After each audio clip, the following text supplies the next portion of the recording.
అల్లు అర్జున్ వ్యవహారంపై సిటీ పోలీసులు ఏ విధంగా ముందుకు వెళ్తున్నారు, అదేవిధంగా అల్లు అర్జున్ ఇంటిపై దాడి చేసిన వాళ్ళని అరెస్ట్ చేసిన తర్వాత కోర్టు బెయిల్ ఇచ్చింది.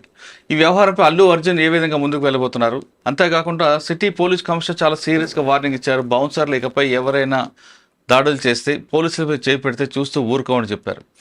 ఇంకొక వైపు అల్లు అర్జున్ బెయిల్ని కూడా రద్దు చేయాలంటూ సిటీ పోలీసులు ముందు కోర్టుకు వెళ్లే అవకాశం కనిపిస్తుంది.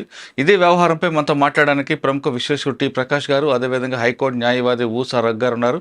వీళ్ళిద్దరిని అడిగి ఈ వ్యవహారానికి పులి స్టాప్ పడుతుందా లేదా, ఏ కోణంలో వెళ్ళే అవకాశం ఉంది, పోలీసులు చేస్తున్న వైఖరి తప్ప లేదా పోలీసులు చెప్పిన కౌంటర్కి అల్లు అర్జున్ ప్రెస్ మీట్ పెట్టడం కరెక్టా, లేదా అల్లు అర్జున్ ప్రెస్ మీట్కి పోలీసులు ఎవిడెన్స్తో నేను కమిషనర్ గారు కూడా ఒక డెమో ఇవ్వడం వరకు ఎంతవరకు సమంజసం, అసలు ప్రభుత్వం సినీ పరిసరం మీద ఏ విధంగా కక్ష కట్టిందా లేదా, ఒకవేళ కక్ష కడితే తదుపరి చర్య ఏ విధంగా ఉండబోతుంది. మరి ఇదంతా చూసిన ప్రతిపక్షాలు చెప్తున్నట్లుగా సినీ పరిసరం అంతా కూడా భయపడే అవకాశం కనిపిస్తుంది. కాబట్టి ఈ వ్యవహారాన్ని చక్కబడాలంటే లేదా చల్లబడాలంటే ఏం చేయాలి విషయం అంత మాట్లాడదాం ప్రకాష్ గారితో, రఘు గారితో. అన్న నమస్తే సార్. నమస్తే సార్. నమస్తే గారు. సార్, ఇప్పుడు గత 4-5 రోజులు చూస్తున్నాం అల్లు అర్జున్ గారు సంజయ్ థియేటర్ వ్యవహారం నుంచి ఒకసారి వెనక్కి వెళ్తే, ఆ రోజు ఆయన రావడం 9 గంటలు వెళ్ళడం, 9:20 వెళ్ళడం, అక్కడ చేయిలో లోపలికి వెళ్ళడం, ఆ అమ్మాయి రేవతి కొడుకు చనిపోవడం అంతా కూడా బాధాకర విషయం. సంఘటన ఏం జరిగినా సరే అమ్మాయి చనిపోవడం మాత్రం చాలా దారుణ విషయం. ఇప్పటికి అబ్బాయి తొందరగా కోలుకోవాలని ఐ డ్రీమ్తో పాటు అందరూ కూడా కోరుకుంటాం. అది ఎంత స్పీడ్ రికవర్ అవ్వాలి, ఇంటికి రావాలి. సరే, కొంతకాలం తల్లి లేని బాధ ఉన్నా ముందు తండ్రికి అయితే కొంచెం రిలీఫ్ వస్తుంది, కొడుకు హాస్పిటల్ నుంచి ఇంటికి వచ్చాడని. ఇదంతా చేద్దాం సార్. కానీ ఇప్పుడు వ్యవహారం చూస్తుంటే ఇది స్టేట్ వర్సెస్ అల్లు అర్జున్ అనుకోవచ్చా, లేదు స్టేట్ వర్సెస్ సినీ పరిశ్రమ అనుకోవచ్చా అన్నది చాలా క్లారిటీ కనిపిస్తుంది. ఎందుకంటే అసెంబ్లీలో సీఎం గారు మాట్లాడిన తర్వాత సీఎం గారు మాట్లాడడం కూడా ప్రధాన కారణం అన్ని పార్టీలు కూడా ఆయన మీద దాడి చేయడంతో ఆయన కొంచెం బరస్ట్ అయినట్టు కనిపిస్తుంది. దానికి కౌంటర్గా అల్లు అర్జున్ ప్రెస్ మీట్ పెట్టడం కరెక్ట్ అంటారా, లేదు ప్రెస్ మీట్ పెట్టకుండా కామ్కుంటే ఇష్యూ అక్కడితో ఆగిపోయి ఉంటారు? అంటే ఇది ఉద్దేశపూర్వకంగా ముఖ్యమంత్రి గారు చేస్తున్నది. నంబర్ 1 ఏంటంటే, ఎక్కడ స్టాంపేడ్ జరిగినా ఇప్పటి వరకు ఈ స్టాంపేడ్కు ఎవరైతే అతిథులు వస్తారో వాళ్ళ మీద కేసు పెట్టిన దాఖలాలు లేవు. నంబర్ 1 ఏంటంటే, పుష్కరాలప్పుడు రాజమండ్రిలో ఎంతోమంది చనిపోయారు, 30 మంది దాకా చనిపోయారు. మరి చంద్రబాబు నాయుడు అక్యూజ్ అయ్యాడా? అంటే ఆయన వచ్చినప్పుడే కదా థర్డ్ ఓపెన్ చేశారు, దాంతో స్టాంపేడ్ అయింది. మరి ఆయన మీద కేసు పెట్టారా? గవర్నమెంట్ కదా, ఏ గవర్నమెంట్ అయినా. నేను అనేది ఏంటంటే, మాటలు ఏంటంటే, మనిషికో చట్టం ఉండదు, ముఖ్యమంత్రి అయినా సెలబ్రిటీ అయినా ప్రజలైనా ఒక్కటే అన్నారు. అదంటే ఆంధ్రలో జరిగిందని అనుకుందాం. తెలంగాణలో కూడా స్టాంపేడ్ మీరు చెప్తుంది ఒక చిన్న సబ్మిషన్. అక్కడ పుష్కరాలప్పుడు చంద్రబాబు నాయుడు గారు ముఖ్యమంత్రి, ఆయన రావడం చనిపోవడం కాదనట్లేదు, దాంట్లో కేసు లేదని కూడా కరెక్ట్ కాదు, ఉంది అనుకుంటా, నాకు తెలీదు. కానీ వచ్చిన అతిథి చంద్రబాబు. అవును, కానీ తర్వాత గుంటూరులో వైఎస్ఆర్ ప్రభుత్వం టైంలో ఒక వ్యక్తి, ఫారిన్ నుంచి వచ్చిన వ్యక్తి అక్కడ ఒక చీరలో అన్నదానం చేస్తారు స్టేడియంలో. అప్పుడు చంద్రబాబు నాయుడు రావడం చనిపోవడం కూడా జరుగుతుంది. అప్పుడు చంద్రబాబు నాయుడు కేసు అయింది. అది అపోజిషన్ లో ఉన్నారు కాబట్టి ప్రభుత్వం మాదైతే ఒకలాగా ఉంటుంది. అంటే ఈ సెలబ్రిటీస్ పోయిన కాడ స్టాంపేడ్ చాలా సార్లు జరిగినాయి. బట్ ఎప్పుడు కూడా సెలబ్రిటీని అందులో భాగం చేయరు. ఎందుకు అంటే, దీనికి కారణము సెలబ్రిటీ కాదు, అనుమతి తీసుకొని వచ్చినప్పుడు అది స్టేట్ రెస్పాన్సిబిలిటీ. చాలా తెలివిగా రేవంత్ రెడ్డి ఏం చేశాడంటే, తన మీదకి ఎక్కడ వస్తుందో ఈమె చావుకు కానీ దురదృష్టకరం. మీరు అన్నట్టుగా రేవతి గారి మరణం దురదృష్టకరం. రెండవది, ఆ అబ్బాయి కూడా కోలుకోవాలని అందరం కోరుకుందాం. బట్ ఆ రోజు జరిగిన ఇన్సిడెంట్ లో అల్లు అర్జున్ పాత్ర ఏందనేది మనం ఆలోచిద్దాం. అల్లు అర్జున్ రాకూడదు చాలా క్లియర్ గా చెప్పారు ప్రిన్సిపల్ హోమ్ సెక్రటరీ లెటర్లో కూడా. అక్కడ మీరు షో నిర్వహించుకోండి కానీ హీరో రాకూడదని ఉంది.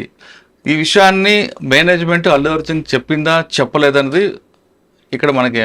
మేనేజ్మెంట్ అడిగింది పర్మిషన్ ని లోకల్ పోలీస్ స్టేషన్ లో. అవునండి. అక్కడ ఏంటంటే అల్లు అర్జున్ కును ఆయన టీం కి ఎటువంటి సంబంధం లేదు. మేనేజ్మెంట్ అడిగినప్పుడు ఒకవేళ హోమ్ సెక్రటరీ ఇచ్చిన దానిలో అట్లున్నప్పుడు అక్కడ ఉన్న సిఐ బాధ్యత, ఇన్స్పెక్టర్ ఆయనే కదా, స్టేషన్ హౌస్ ఆఫీసర్ అంటే. హైదరాబాద్ లో ఇన్స్పెక్టర్లు ఉంటారు, ఊర్లలో ఎస్ఐలు ఉంటారు. మరి ఇన్స్పెక్టర్ బాధ్యత ఏంది? ఇన్స్పెక్టర్ బాధ్యత క్లియర్ గా అల్లు అర్జున్ రాకూడదని రిప్లై ఇచ్చారు. ఆ లెటర్ మీద వెనక్ సైడ్ రాసినప్పుడు ఇందులో ఆ హీరో రాకూడదు ఎందుకు, దానికి కూడా రీజన్ ఏంటంటే ఎంట్రీ ఎగ్జిట్ ఒకటే ఉంది కాబట్టి పర్మిషన్ లేదు అని రాశారు. ఎందుకు రానిచ్చారు? నేను అనేది ఏంటంటే, అక్కడ సిచ్యువేషన్ చూసి ఉంటారు సార్. వస్తున్నప్పుడు క్రౌడ్ అంతా వచ్చింది. వచ్చేది ఎక్కడది ఇప్పుడు హోమ్ సెక్రటరీ సంతకం పెట్టింది ఉమ్, 9:15 కాదుగా, ఉమ్, ఆయన 9:20కి వచ్చాడు. అవును. జూబ్లీ హిల్స్ నుంచి ఆయన ఇంటి దగ్గర నుంచి రావడానికి ఎంత టైం పడుతుంది? సరే, ఆయన చెప్పకుండా వచ్చారన్నది వీళ్ళు చెప్తున్నారు. అంటే ఆయన ఒక సెలబ్రిటీ, ఆయనకు కూడా ఇక్కడ రావద్దని ఇన్స్ట్రక్షన్స్ ఉన్నప్పుడు ఆయన బయలుదేరిండి అనే మెసేజ్ అయితే ఉంటది కదా. ఉంటది. మెసేజ్ ఉన్నప్పుడు ఆయన హౌస్ అరెస్ట్ అనేది చేయాలి, మధ్యలో వెనక్కి తిప్పాలి బ్యారికేడ్ పెట్టి. అది ఓకే. ఇది ఏది జరగలేదు అంటున్నా నేను. అవును. తీరా ఇక్కడికి వచ్చినాక కార్లకి వెళ్ళి దిగొద్దని చెప్పాలి. ఉమ్, అంటే వస్తున్నాడు వచ్చిండనే, ఇప్పుడు వస్తాడని తెలియకపోతే సిఐను ఆ మోనికా అనే ఎస్ఐ వాళ్ళు ఎందుకుంటారు అక్కడ? ఆయన ఏమన్నాడు తెలుసా? ఆయన సిఐ గారి మాటలు కూడా సోషల్ మీడియాలో వచ్చినాయి. ఆయన బాధపడుతున్నాడు, ఈ అమ్మాయి నా చేతుల్లో పోయింది, ఈ అబ్బాయి కూడా ఇట్లా రాజు నాయక్. అయితే అతను ఏమంటున్నాడు అంటే, అతను ఇంకా కోలుకోలే ఆ బాధ నుంచి. అతను ఏమంటున్నాడు అంటే, వీళ్ళు వస్తున్నారని తెలిసి నేను మా ఆఫీసర్ని అడిగి ఎస్ఐ గారిని ఎండబెట్టుకొని నేను వచ్చేసరికి 100 మంది మీడియా మిత్రులు ఉన్నారు అక్కడ, మీడియా వాళ్ళు 100 మంది ఉన్నారని చెప్పాడు. 100 మంది ఉన్నారు, ఇక్కడ క్రౌడ్ పెరుగుతున్నది, అయితే మా ప్రయత్నాలు మేము చేయడానికే మేము అక్కడికి వచ్చామన్నాడు. కానీ హీరో రాకూడదు, ఆయనను మేము ఆపాల్సి ఉండే అనే మాటలు రాలేదు. ఎంత సింపుల్గా అయిపోయేదంటే, రావద్దని ఉన్నప్పుడు ఆయన కమ్యూనికేట్ చేయాల్సి ఉండే. ఆయన ఏమంటాడు, మాకు ఆయన కాంటాక్ట్ లేదు కాబట్టి మేము మేనేజ్మెంట్కి చెప్పాము, ఎగ్జిట్ గేట్ ఎంట్రీ గేట్ ఒకటే ఉంది, ఇబ్బంది అవుతుందని చెప్పామన్నాడు. కానీ మేము ఆయన రావద్దు అని చెప్పినా అని చెప్పలేదు. అంటే ఇక్కడ ఒక ల్యాప్సెస్ అనేది స్టేట్ వైపు నుంచి పోలీస్ వైపు నుంచి ఉన్నాయనేది స్పష్టంగా కనబడుతుంది. మీరు అన్నట్లు వాస్తవమే, కానీ ఇక్కడ ఇదే ఎస్హెచ్ఓ రాజు నాయక్ గారు అల్లు అర్జున్ అభిమాని కావచ్చు. అల్లు అర్జున్ అంటే ఆయనకి ప్రాణం, ఆయనతో ఫోటో దిగాలనుకున్నారు అనేది కూడా సోషల్ మీడియాలో నడుస్తుంది. అది కూడా ఒక అవకాశం అనుకోవచ్చు కదా. అంటే అభిమాని కాని వాళ్ళు ఎవరు ఉంటారు మురళి గారు? నేను అంటుంది అది కాదు సార్. ఇప్పుడు సిచ్యువేషన్ అది అయిపోయింది, దాని గురించి మనం పోస్ట్ మార్టం చేయకుండా ఇప్పుడు ఏం జరగబోతుంది, ఒకటి ఏం జరుగుతుందంటే, రేవంత్ రెడ్డి గురించి చెప్తున్నా నేను. అతను ఎప్పుడు కూడా డిఫెన్స్ లో ఉండడానికి ఇష్టపడాడు. తప్పు తనదైనా కూడా అది ఉల్టా చోర్ కోత్వాల్ అనేది ఉంటుంది కదా, అయితే అవతల వాడి మీదనే బట్టగాల్చి మీదేయడానికి ఆయన ఎప్పుడు ప్రయత్నం చేస్తారు. పొలిటిషియన్ చెప్పక్కర్లేదు, రేవంత్ రెడ్డి గారి ముద్ర అది. తను ఎప్పుడు కూడా డిఫెన్స్ లో ఉండడానికి ఇష్టపడాడు. ఫస్ట్ ఏంటంటే అది స్టేట్ రెస్పాన్సిబిలిటీ, స్టాంపేడ్ బాధ్యత వహించాల్సింది ప్రభుత్వం. పోలీస్ శాఖ వైఫల్యం స్పష్టంగా కొట్టొచ్చినట్టు కనబడుతుంది. ఆయన నివారించడంలో, ఆపడంలో, ఆయన కమ్యూనికేట్ చేయడంలో కూడా లోపం ఉన్నది. ఆయన అంతా వైలేట్ చేసే మనిషి కాదు అల్లు అర్జున్. ఒకవేళ పర్మిషన్ లేదండి మీరు రావద్దంటే వెనకకు తిప్పుకొని వెళ్ళిపోతాడు. బట్ అది జరగలేదు కాబట్టి ఇది ఫస్ట్ రెస్పాన్సిబిలిటీ స్టేట్ వహించాలి. మీరు అన్నట్లకి పోలీసుల మీద చర్యలు ఉండాలంటారు. పోలీసుల మీద చర్యలు ఉండాలి, ఇది నైతిక బాధ్యత ప్రభుత్వం ఉందని చెప్పి గ్రహించాలి.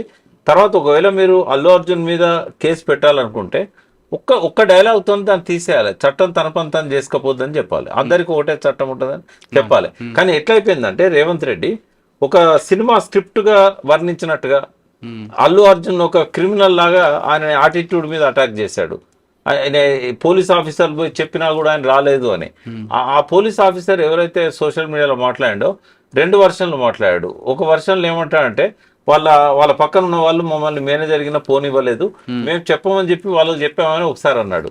రెండోసారి ఏమన్నాడు, నేను పోయి చెవులో చెప్పాను అన్నాడు. ఏది నమ్మాలి? 2 వర్షన్లు ఒకటే ఆఫీసర్ ఒకటే వీడియోలో 3 minutes లో చెప్పాడు, 2 వర్షన్లు కూడా. అంటే పైనుంచి ఒత్తిడి ఉంది. ఎందుకంటే ముఖ్యమంత్రి గారు అసెంబ్లీలో పోలీస్ ఆఫీసర్ పోయి చెప్పినా కూడా కదలలేదని అన్నాడు కాబట్టి ఆయన తన మాటను మార్చుకున్నాడు.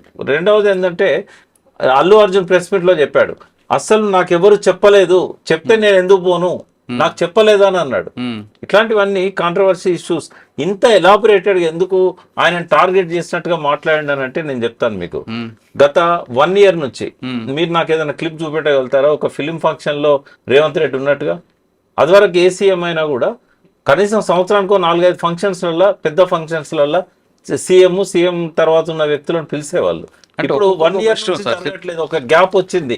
సినీ ఇండస్ట్రీతో రేవంత్ రెడ్డి గ్యాప్ వచ్చింది. ఎందుకు అనుకుంటారు? ఎందుకైనా కావచ్చు. ఇప్పుడు నాగార్జున తో పెట్టుకున్నాడు ఫస్ట్ కన్వెన్షన్ మీద, without notice, without information attack చేశాడు. తెల్లారి పెళ్లి ఉంది, కనీసం వార్నింగ్ ఇవ్వలేదు, నోటీస్ ఇవ్వలేదు, అటాక్. నోటీస్ ఇవ్వాలని రూల్ లేదు హైదరాబాద్ ఉన్నది, ఖచ్చితంగా ఉంది. లేదు, జిహెచ్ఎంసీ మాత్రం హైదరాబాద్ లేదు. అంటే ఒక్క మాట అండి, హైడ్రా అనేది ఒక అక్రమ శిశువు. సరే, వికృత రాజకీయ శ్రేష్టకు పుట్టిన అక్రమ శిశువు హైడ్రా. తర్వాత ఏదో ఆర్డినెన్స్ తెచ్చారు, బట్ ఏదో ఒక మెమోతో వచ్చింది. ఆ రోజు ఫంక్షన్ హాల్లో నాగార్జున గారు దీంట్లో తీసుకుంటే, అంటే ఎవరు చేయని సాహసాన్ని రేవంత్ రెడ్డి చేశారని ఎందుకు అనుకోకూడదు మనం? అది నాగార్జున కన్వెన్షన్ దివాళ కట్టింది కాదు, నిన్న కట్టింది కాదు, దాదాపు 10 సంవత్సరాల నుంచి కట్టి అక్కడ ఉంది. దాన్ని ఎప్పటి నుంచో చెరువు పక్కన చెరువు ఆక్రమం ఉందని కోర్టులకు వెళ్ళి చాలా మంది ప్రయత్నం చేశారు. కానీ ఏ గవర్నమెంట్ సినీ పరిశ్రమ టచ్ చేయడానికి ఇష్టపడదు. ఎందుకు వాళ్ళకి వీళ్ళు ఈ కమ్యూనిటీ ఓట్లు వాళ్ళ మీద బలం ఉంటుంది, లేదంటే వాళ్ళు వీళ్ళకి చెప్తే ఓట్లు వేస్తారని. కానీ రేవంత్ రెడ్డి మాత్రం సినీ పరిశ్రమకి తప్పు ఎవరు చేసినా పరిశ్రమ అయినా ఎవరైనా సరే టచ్ చేయాలని వెళ్ళారని అనుకోవడం. అట్లా కదా, హైడ్రాను లాంచ్ చేయడంలో ఒక సెలబ్రిటీ మీద, ఒక దేశం అంతా తెలిసిన సెలబ్రిటీ మీద అటాక్ చేయడం వల్ల హైడ్రాను లాంచ్ చేశాడు ఆయన. First point. సెకండ్ ఏంటంటే అక్కడ అన్ని తప్పులే హైడ్రాయి. రంగనాథ్ గారు మంచి ఆఫీసర్, నాకు గౌరవం ఉంది. కానీ అక్కడ జరిగిన తప్పులని ఏంటంటే ఫస్ట్ ఆ చెరువును నోటిఫై చేయలే, ఎక్కడ బఫర్ జోనో తెలియదు, ఎక్కడ ఎఫ్టీఏలో తెలియదు. తర్వాత గతంలో ప్రభుత్వం ఒకసారి గోడ గులగొట్టింది, మీకు గుర్తుండాలి, కేటీఆర్ గారు ఉన్నప్పుడు గోడ గులగొట్టిన తర్వాత కోర్టు నుంచి వాళ్ళు స్టే తెచ్చుకున్నారు. అంటే ఇవన్నీ అట్లా ఉండంగా కట్టిన స్ట్రక్చర్స్ కూలగొట్టాలన్నప్పుడు ఆ పవర్స్ లేవండి. అది ఒకవేళ గవర్నమెంట్ది ఏదన్నా ఉన్నట్టయితే అంతవరకు కూలగొట్టవచ్చు. ఇలా ఒక 5% గవర్నమెంట్ ఉంది, ఆ చెరువుది ఉంది, మిగతాది మొత్తం ప్రైవేట్ ఉంది. ఆ చెరువు కూడా గవర్నమెంట్. అంటే నేనేమంటున్నా అంటే రేవంత్ రెడ్డి గారు ఏం చేసినా కూడా దానికి వెనకాల ఒక కారణం ఉంటుంది. మనకు కనబడేది ఒకటి ఉంటుంది, దాని వెనకాల ఒకటి ఉంటుంది. ఇక్కడ నాకెవరు అల్లు అర్జున్ దగ్గర కాదు, రేవంత్ రెడ్డి శత్రువు కాదు. ఇంకా నాకు అల్లు అర్జున్ ఎప్పుడు నేను ఒకటేసారి చూశాను, బట్ రేవంత్ రెడ్డి గారు చాలాసార్లు నాతో పాటు డిబేట్స్లలో కూర్చున్నారు. ఆయనే ఒక పద్ధతి ప్రకారం పరిపాలన చేస్తే మాలాంటి వాళ్ళం అప్రిషియేట్ చేస్తాం. బట్ ఇక్కడ ఏం జరుగుతున్నదంటే నువ్వు స్టేట్ తప్పుండగా ఆయనను ఒక క్రిమినల్ లాగా అసెంబ్లీలో అంతసేపు ఇప్పుడు వారు లీగల్ పాయింట్స్ చెప్తారు. ఫార్ములా ఈ రేస్ విషయానికి వచ్చినప్పుడు ఏమో కోర్టులో ఉందన్నాడు, ఇక్కడనేమో మాట్లాడారు, వారు సమాధానం చెప్పాలి దానికి. ఈ కోర్టులో ఉన్నప్పుడు ఇంత నొక్కి 20 నిమిషాల సేపు చర్చ చేయాల్సిన అవసరం కానీ, అదే కేసు గ్రావిటీ బట్టి మాట్లాడుంటే బాగుంటుంది. ఇది జనరల్ గా ఐపీఎస్ లో తీసుకుంటే 304 Part 2 ఇది రావు గారిని అడిగితే మీకు. సార్ ఇప్పుడు మనం దీంతో పాటు ఈ కేసులో సుప్రీంకోర్టుకు వెళ్ళి అల్లు అర్జున్ బెయిల్ రద్దు చేస్తారనేది ఒక రూమర్ నడుస్తుంది. అది సాధ్యమా కాదా అనే విషయం రఘు గారు ఉన్నారు. సార్ నమస్తే సార్. ఇప్పుడు హైకోర్టు ఆల్రెడీ బెయిల్ ఇచ్చింది. ఆ టాపిక్ మీద సీఎం గారు చాలా క్లియర్గా చెప్పారు, అంత ఎమర్జెన్సీ ఉంది, ఆయనకి ఏవైనా అంత ప్రయారిటీ ఎందుకు ఇచ్చారు, లంచ్ మోషన్ పెట్టి అందులోనే క్వాష్ కోర్టులోనే బెయిల్ తెప్పించుకున్నారు, అర్ధరాత్రి 12 గంటలకు వెళ్ళి జైల్లో తేవాలని ప్రయత్నం చేశారు, జైలు నిబంధనలు ఒప్పుకోలేదు కాబట్టి నెక్స్ట్ డే తీసుకొచ్చారు. ఇంతమంది సినీ పరిశ్రమ వాళ్ళందరూ ఇలా ఇంటికి క్యూ కట్టారు, ఆయనకి ఏమైనా కాలిపోయా రకరకాల ఆయన స్టైల్లో మాట్లాడారు. ఒకవేళ అంత చేసినప్పుడు జనరల్గా ఇటువంటి సిచ్యువేషన్ వచ్చింది అనుకోండి, సెలబ్రిటీ కాబట్టి ఆ కోర్టు వెంటనే జడ్జిమెంట్ ఇచ్చింది, సాధారణ వ్యక్తి కలిగిస్తారంటారా? డెఫినెట్లీ అండి. Before the court everybody same. మీరు అడిగినట్లు ప్రొవిజన్ ఉంది. క్వాష్ పిటిషన్ లో వేసిన కోర్టులో వెంటనే బెయిల్ కూడా దాంట్లో చేసుకోవచ్చండి. సెక్షన్ 482 సిఆర్పిసి అండ్ 227 ఆర్టికల్ 227లో high court is having the supervisory powers, inheritance powers. So High Court feels if it is necessary, High Court can grant the bail. There are so many Supreme Court judgments and as well as this, even Bandi Sanjay case also like that. Second point మీరు అడిగింది, సుప్రీంకోర్టుకు వెళ్ళవచ్చు, bail cancel చేయవచ్చు. కొన్ని grounds ఉంటాయి, ఇది సాక్షుల్ని influence చేస్తుండ్రు, లేదు కాంప్లైంట్ థ్రెటన్స్ ఉన్నాయి అనే విషయంలో చేయొచ్చు. బెయిల్ అబ్జెక్షన్ చేయాలంటే ఏం చేయాలంటే, బెయిల్ ఇవ్వకుండా కొన్ని రూల్స్ ఉంటాయి. ఈయన పారిపోతాడను, లేదా దేశం నుంచి వెళ్ళిపోతాడను, లేదా సాక్షులను కనుక కంప్లైంట్ ప్రభుత్వం చేస్తాడని ఇవి ఉంటాయి. ఆల్రెడీ కోర్టు బెయిల్ ఇచ్చింది కాబట్టి ఈ బెయిల్ని రద్దు చేయాలంటే పోలీసులు ఏ విధంగా ఏ గ్రౌండ్స్లో ముందుకు వెళ్తారు? జనరల్గా ఎనీ కేసెస్ బెయిల్ రద్దు చేయాలన్నప్పుడు ఎవరైతే బెయిల్తో బయటకు వచ్చిన అక్యూజ్డ్ ఉంటాడో, బెయిల్ని ఎంజాయ్ చేస్తున్నాడో, there must be impose some conditions. ఇక్కడ కండిషన్స్ ఏంటి? మీరు అన్నట్లు దేశం వదిలిపోతారు, కొన్ని రూల్స్ ఉంటాయి. ఆ రూల్స్ని వయలేట్ చేసినప్పుడు కానీ, తర్వాత ఇన్వెస్టిగేషన్కి డిస్టర్బ్ చేస్తున్నాడు అని పోలీస్ వారు స్టేట్ ఫీల్ అవుతున్నప్పుడు బెయిల్ క్యాన్సిల్ చేయమని చెప్పేసి పిటిషన్ ఫైల్ చేయొచ్చు. ఓకే. కానీ ఇప్పుడు అల్లు అర్జున్ గారు ఈ కేసులో ఫస్ట్ అల్లు అర్జున్కి అరెస్ట్ చేశారు, వెంటనే చనిపోయిన రేవతి గారు భర్త ఒక స్టేట్మెంట్ ఇచ్చారు. ఓకే, నేను కేసును విత్డ్రా చేసుకుంటానని. అంటే విత్డ్రా చేసుకోవడం అంత తరం కాకపోయినా ఆయన స్టేట్మెంట్ ఇచ్చారు, నేను టీవీలో చూసి నేను కేసు పెట్టాను, అల్లు అర్జున్ సంబంధం లేదు, ఒకవేళ ఇబ్బంది అయితే నేను కేసు విత్డ్రా చేసుకుంటాను. ఆ గ్రౌండ్ కానీ, లేదా బెయిల్ మీద బయటకు వచ్చిన వ్యక్తి మీడియాతో మాట్లాడకూడదు కోర్టు ఎక్కడ కూడా కండిషన్ లేదు, కానీ ఈయన మీడియాలో మీడియాతో ప్రెస్ మీట్ పెట్టి ఇంకా ఇంకా నన్ను నా క్యారెక్టర్ని తప్పుడుతున్నారని, లేదా ఏసీపీ గారు తప్పు చెప్పారని, ఇటువంటివన్నీ చెప్పడం వల్ల కేసు దర్యాప్తుకి కొంచెం విగుతం కలుగుతుందంటూ ఈ 2 గ్రౌండ్స్ మీద వెళ్ళే అవకాశం ఉంటుందంటారు. డెఫినెట్లీ ఉంటుంది. కానీ ఈ కేసులో నేచర్ ఆఫ్ ద ఫస్ట్ నుంచి అందరూ చూస్తున్నారు. స్టేట్ ఒక legislature, judiciary and executive 3 wings ఉన్నప్పుడు లెజిస్లేచర్ డ్యూటీ మీకు తెలుసు, చట్టాలు తయారు చేస్తున్నారు. ఏ చట్టంలో కూడా వాళ్ళు ఏమంటారు, పక్కన బౌన్సర్స్ కదా, బౌన్సర్స్ ఫాలో కాకూడదు, బౌన్సర్ ప్రొటెక్ట్ ఇవ్వకూడదు. అల్లు అర్జున్ ఇస్ నథింగ్, ఆయన క్వశ్చన్ కాదు ఇక్కడ. ఈవెన్ బౌన్సర్స్ పోలీసు లేకుంటే స్టాంప్ ప్యాడ్లో అల్లు అర్జున్ ప్రాణం కూడా హాని ఉండేది. గైడ్ లైన్స్ లా లేదు, లెజిస్లేచర్ ఎక్కడ పాస్ చేయలేదు. నువ్వు సినిమాకి పోవద్దు, ఇంట్లో కూర్చో, you should not maintain the bouncers, ఇంట్లో కూర్చో, ఎక్కడ లేదు. ఫస్ట్ పాయింట్ అది. జ్యుడిషియరీ ఏం చేయాల్సి వస్తుంది? అన్ఫార్చునేట్ థింగ్, ఆమె చనిపోయింది రేవతి గారు. అది ఆ కాంపెన్సేట్స్ ఎవరు చేయలేని పని. అది ఎవరు ఎన్ని కోట్లు ఇచ్చినా కాంపెన్సేట్ చేయలేరు. ఒక ఆయన 25 lakhs అంటాడు, ఒక మంత్రి గారు 25 crores అంటాడు. వాళ్ళ పర్సనల్ ఇంట్రెస్ట్, డబ్బులు ఇచ్చినా కాంపెన్సేట్ చేయలేము. అది చాలా బాధపడాల్సిన విషయం. ఇన్సిడెంట్ జరిగిన తర్వాత then entire matter went into the court. Petitioner ఆ మూమెంట్లో ఆమె భర్త చెప్పినప్పటికి కూడా, ఇది డిసీజ్డ్ భర్త చెప్పినప్పటికి కూడా క్రిమినల్ కేస్ స్టేట్ లెవెల్లోకి వెళ్తుంది, స్టేట్ తీసుకుంటుంది. నేను ఈసారి మర్డర్ చేస్తాను, నెక్స్ట్ కాంప్రమైజ్ కాదంటే స్టేట్ నాట్ అగ్రీ. ఇప్పుడు స్టేట్ వర్సెస్ అర్జున్ ఉంది కాబట్టి ఎస్, పీపీ అంటే పబ్లిక్ ప్రాసిక్యూటర్, రిప్రజెంటేషన్ స్టేట్. ఈ విషయంలో కోర్టుకు వచ్చినప్పుడు మీరు, మీ పేరు మురళి గారు, ఒకటి గమనించండి. ఇండియాలో నాకు 32 years స్టాండింగ్. సహజంగా ఎంత హీనస్ క్రైమ్ చేసిన వాళ్ళని కానీ, టెర్రరిస్ట్ కానీ, ఫ్రైడే 12 o'clock ఇంటికి వచ్చి 1:30కి సెలబ్రిటీ ఇంటికి వెళ్ళి 2 o'clock మళ్ళీ పోలీస్ స్టేషన్ తీసుకొచ్చి ట్రాఫిక్లో, వర్కింగ్ డే ఫ్రైడే అంటే ఇక్కడ ఈ Chikkadpally police station to Jubilee సల్జన్ ఇంటి మధ్యలో నమాజ్ ట్రాఫిక్ జామ్, ఎక్కువ ప్రేయర్స్ అవుతుంటాయి. ఆ ఫుల్ ట్రాఫిక్లో తీసుకొచ్చి మళ్ళా 2:30 or 3 o'clockకి మెడికల్ ఎగ్జామినేషన్కి గాంధీ హాస్పిటల్కి పంపించి, పబ్లిక్ హాస్పిటల్కి పంపించి మళ్ళీ 3:30 or 4 o'clock రిమాండ్ చేయడం అనేది ఇంతవరకు ఏ కేసులో నేను చూడలే నా 32 years స్టాండింగ్లో. అంటే నేను ఎందుకు చెప్తున్నా నా గురించి అంటే, పబ్లిక్లో ఆశ్చర్యం ఉంది. ఇది అంటే సాధారణంగా మీరు అన్నట్లుగా ఒక రిమాండ్ చేయాలంటే తీసుకొచ్చి కూర్చోబెట్టి రిమాండ్ స్టేట్మెంట్ రిపోర్ట్ రాయించి తర్వాత కోర్టు హాస్పిటల్ పంపించి తీసుకొస్తారు ప్రొసీజర్. కానీ ఈ టైంలో ఏమవుతుంటే సార్, టైం ఎక్కువ పడుతుంది కాబట్టి అది సెలబ్రిటీ ఎక్కువ క్రౌడ్ వస్తుందని వెంటనే రిమైండర్ రెడీ చేసుకున్నారు, రాగానే సంతకం పెట్టి నో సెలబ్రిటీ. మరి సెలబ్రిటీ అన్నప్పుడు నువ్వు సినిమా చూడాలన్న సెలబ్రిటీకి సినిమా ఛాన్స్ ఇవ్వనప్పుడు క్వశ్చన్ సార్. ఇప్పుడు ఆయన తీసుకొచ్చారు, ఆ ఇష్యూ జరిగింది, అల్లు అర్జున్ రాకబట్టే ఇక్కడ క్రౌడ్ వచ్చింది, వస్తాడనే విషయం ముందు తెలుసు కాబట్టి వచ్చింది, జరిగింది. ఓకే, నెక్స్ట్ డే సార్ చెప్తున్నట్లుగా జూబ్లీస్ ఇంటి నుండి చిక్కడపల్లి పోలీస్ స్టేషన్ నుంచి Gandhi hospital Nampally court to Chanchalguda. ఇది జరిగింది. ఈ జరిగిల్లో అల్లు అర్జున్ ఫ్యాన్స్ అందరూ కూడా అదే కాన్వాయ్ ఫాలో అవుతూ ఏమైనా యాక్సిడెంట్ జరిగింది అనుకోండి, జరగకూడదు కూడా జరిగింది అనుకోండి, ఇది బ్యాడ్ ఇన్సిడెంట్, అప్పుడు ఎవరు స్టేట్ రెస్పాన్స్ అవుతుందా? అల్లు అర్జున్ అవుతుంది. Same situation happened in the hall cinema theatre also. Same situation happened. He has no motive, not intention to effect to one person death కదా.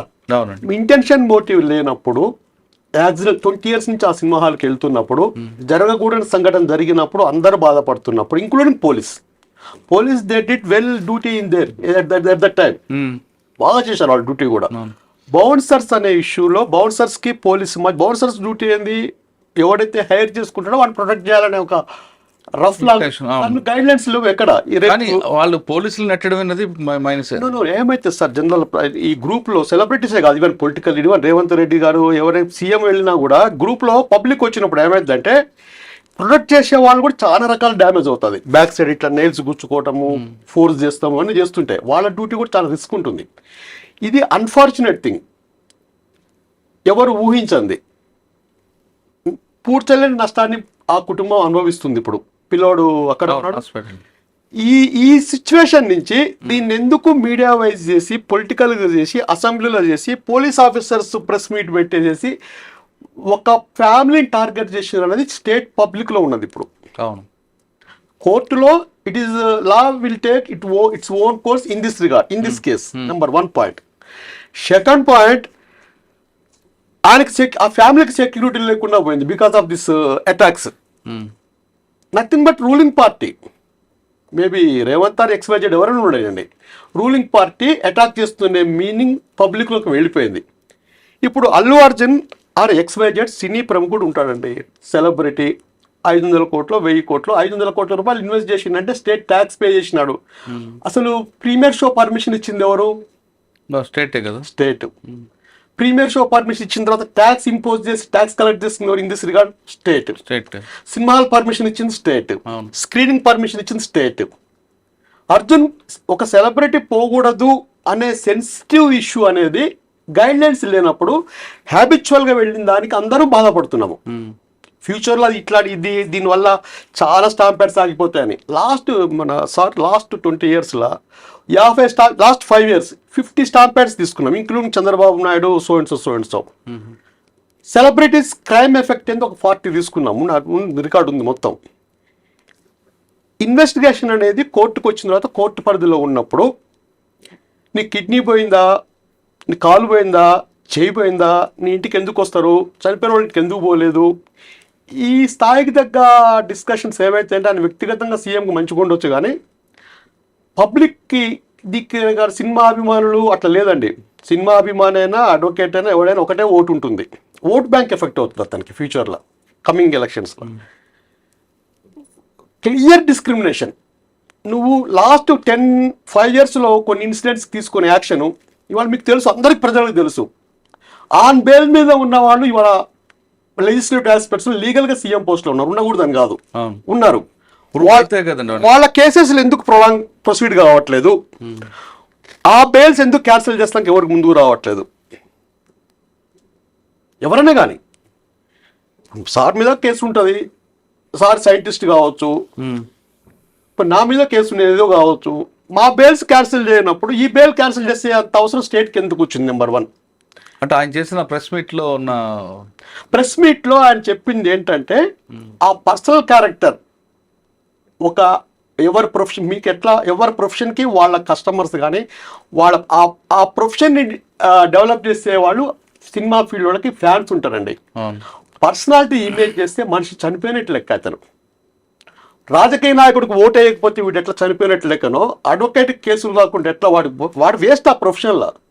సినిమా యాక్టర్ని టార్గెట్ చేసి ఆ హత్యకు నువ్వే కారణం అని చెప్పేసి, నీ కిడ్నీ పోయిందా ఏం పోయిందా అన్నింటికి ఎందుకు పోతారు అని చెప్పేసి అయినప్పుడు, పర్సనల్ ఇమేజ్ దెబ్బతింటున్నప్పుడు, నువ్వు చెప్తున్న పోలీసులు చెప్తున్నా నువ్వు వెళ్ళలేదని ఎలిగేషన్ చేసినప్పుడు ఫండమెంటల్ రైట్ రెస్పాన్స్ కావాలి, not against the bail condition. ఆయన హత్య అనలేదు, ఆమె చావుకు కారణం నువ్వు అన్నాడు. దాని అర్థం ఏంటి? 304 ఏంటి? నథింగ్ బట్ కల్పబుల్, ఇది నెగ్లిజెన్సీ, రేషన్ నెగ్లిజెన్సీ. అంటే ఇక్కడ ఒక విషయం సార్, సీఎం గారు ఆ విధంగా పర్సనల్ గా తీసుకోవడం ఎంత తప్పు. సరే ఆయన తీసుకున్నాడు అనుకుందాం, అసెంబ్లీలో చాలా విషయాలు ఉండాల్సింది పోయి ఇది ఒక ఇష్యూని తీసుకొచ్చారు. పబ్లిక్ కి ఇది పెద్ద ఇష్యూ కూడా కాదు, పబ్లిక్ సమస్యలు చాలా ఉన్నాయి. సరే మాట్లాడారు.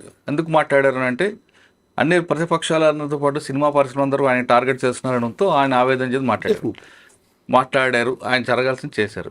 కానీ దానికి కౌంటర్గా అర్జున్ పెట్టడం, ప్రెస్ మీట్ పెట్టడం, ఇవన్నీ చెప్పడంతోనే దానికి కౌంటర్ మరొక తప్పదు కదా. ఇప్పుడు మురళీధర్ గారు, ఇప్పుడు మీ మీదనే నేను అబద్ధాలు బయట చెప్పాను, ఇమీడియట్ గా మీరు ఏం చేస్తారు? దాన్ని ఖండిస్తారు. ఖండిస్తాం. అసెంబ్లీలో ఆయన చెప్పినవి నిజాలా? ఎందుకంటే పోలీసుల వర్షన్ చూసినప్పుడు రేవంత్ రెడ్డి చెప్పింది పచ్చి అబద్ధం. ఎందుకంటే అతన్ని దగ్గరికే పోనీయలేదు అల్లు అర్జున్ దగ్గరికి పోలీస్ ఆఫీసర్. వీడియోలో కనిపిస్తుంది కదండి ఏమని, నిన్న రిలీజ్ చేసిన వీడియోలో ఏసీపీ డీసీపీ అర్జున్ వెనక్కి పెట్టుకొని తీసుకొస్తున్న వీడియో ఉంది కదా, అది ఉంది. బట్ కూర్చున్న తర్వాత మీరు వెళ్ళిపోండి అని చెప్పడానికి పోయిన్లు. అయితే ఆ వీడియో కూడా ఉంది, త్వరలో రిలీజ్ చేస్తాం. ఒక పోతే డీసీపీ పోయి చెప్పిండు, కానీ ఫస్ట్ పోయి ఏసీపీ చెప్పాడు, ఆయన మా వాళ్ళు చెప్పారు, అయినా కూడా వినలేదు. అంటే డ్రమటైజ్ చేసి, అంటే ఒక ముఖ్యమంత్రి అంత డీప్ గా ఒక టార్గెట్ చేసినట్టుగా అబద్ధాలతోని కథ అల్లి ఇదంతా చెప్పడం వల్ల ఆయన అఫెండ్ అయ్యాడు. ఎందుకంటే కోర్టులో ఫస్ట్ మాట ఏమన్నాడు అర్జున్, ఈ కోర్టులో ఉంది కాబట్టి నేను మాట్లాడకూడదు, నా కోర్టు పట్ల గౌరవం ఉంది, కానీ నా క్యారెక్టర్ అసాసినేషన్ చేసినప్పుడు నేను వాస్తవాలు చెప్పాల్సిన అవసరం ఉంది అని చెప్పాడు. కాబట్టి ఆయన ప్రెస్ మీట్ ను తప్పుపట్టాల్సిన అవసరం లేదు. రెండవది ఆయనకి ఇచ్చిన బెయిల్లో కూడా మీరు ప్రెస్ మీట్లు పెట్టకూడదని కానీ condition లేదు. ఎటువంటి కండిషన్ లేదు. కాకపోతే ఏమన్నారంటే రెగ్యులర్ కోర్టులో మళ్ళీ బెయిల్ తీసుకోండి, ఇది తాత్కాలిక బెయిల్ అని 10 days చెప్పారు. అన్నట్టు. అది తాత్కాలిక బెయిల్ అన్నప్పుడు కోర్టులు ఎప్పుడైనా రద్దు చేయొచ్చు, కానీ వీళ్ళెవరు రద్దు చేయడానికి అప్లికేషన్ పెట్టుకున్నట్టు కూడా ఇప్పటిదాకా ఇన్ఫర్మేషన్ లేదు. సరే, రద్దు చేయాల్సిన అవసరం కూడా లేదు దీనిలో ఏమున్నదల్లా. సార్ రేవంత్ రెడ్డి గారు మాట్లాడిన తర్వాత అల్లు అర్జున్ గారు ప్రెస్ మీట్, యా ఆ ఇష్యూ అక్కడితో పులి స్టాప్ అయ్యేది. అయ్యకుండా సివి ఆనంద్ గారు మరో ప్రెస్ మీట్ పెట్టారు. అవును సార్ సాధారణంగా ఈ కొంతమంది ఆఫీసర్లు ఏమంటారంటే ఈయన చెప్పలేదు అంటున్నాడు కాబట్టి ప్రెస్ మీట్ పెట్టి అంత డీప్గా ఏదో ఒక క్రైమ్ ఇన్వెస్టిగేషన్ చేసినట్లుగా డిస్ప్లే చేసి పెట్టారు ఆయన సివి ఆనంద్ గారు. అలా చేయకుండా ఇగో నువ్వు మాట్లాడావు, నా దగ్గర ఎవిడెన్స్ ఉందని ఆ ఎవిడెన్స్ డైరెక్ట్గా నేను పంపిస్తే మీడియాలో కాకుండా ప్రజెంటేషన్ కాకుండా డైరెక్ట్ గా ఆయనకే ఎవిడెన్స్ పంపిస్తే ఉంది అకంటే ఆ ఇష్యూ జనరల్ కోర్టులో పెట్టాలి, చార్జ్ షీట్ కోర్టులో పెట్టినా బాగుంటుంది. లేదు ఆయన అక్కడితో మాట్లాడడం, ఆయన పులి స్టాప్ పెట్టాలనుకుంటే మీడియాలో చూపించుకుంటే డైరెక్ట్ గా ఆయన పంపించుంటే ఆయన కూడా కామ్ అయ్యేవారేమో అని కొంతమంది ఆఫీసర్లు అంటారు. మీరే ఉంటారు. ఇక్కడ క్వశ్చన్ ఏంటంటే కామ్ question, is there any sufficient evidence ఉంటే they have to produce before the court. Public డొమైన్లోకి వచ్చినప్పుడు పోలీస్ జాబ్ ఏంటంటే they have to prove their duty before the court. కోర్టుకి సబ్మిట్ చేసేసి ఇతని మీద యాక్షన్ తీసుకోమని చెప్పాలి. కరెక్టే సార్. ఇక్కడ ఈ కేసులో ఫైనల్ పనిష్మెంట్ వస్తుందని ఇంటెన్షన్ ఎక్కడ కనబడలేదు. ఇప్పుడు ఆల్రెడీ పబ్లిక్ డొమైన్ లో వచ్చిన వీడియోని కోర్టులో చూపించాలి. అవును, ఇప్పుడు మీరు అన్నది ఒక పాయింట్ సార్. ఒక్క నిమిషం. ఇప్పుడు ఇదే విషయం సిపి గారు ఇదే ఎవిడెన్స్ ని కోర్టులో చార్జ్ షీట్ చూపించాలి. దానికి డిఫెన్స్ వాళ్ళు వేరే లైన్ తీసుకుంటారు. ఓకే, కానీ కొంతమంది ఆఫీసర్లు, కొంతమంది పొలిటీషియన్స్ కి ఇది ఒక పెద్ద హ్యాబిట్ లాగే. ఎందుకంటే ఎగ్జాంపుల్ కేసీఆర్ గారు సీఎం ఉన్న టైంలో అక్కడ బిఎల్ సంతోష్ గారు నోటు కేసులో అదంతా పక్కాగా వేసుకొచ్చారు. కానీ అది ఆయన మీడియా పెట్టి ఒక లైవ్ పెట్టి జడ్జీలకి, కోర్టులకి అందరికి పెట్టడం వల్ల ఆ కేసు ఏమైందండి?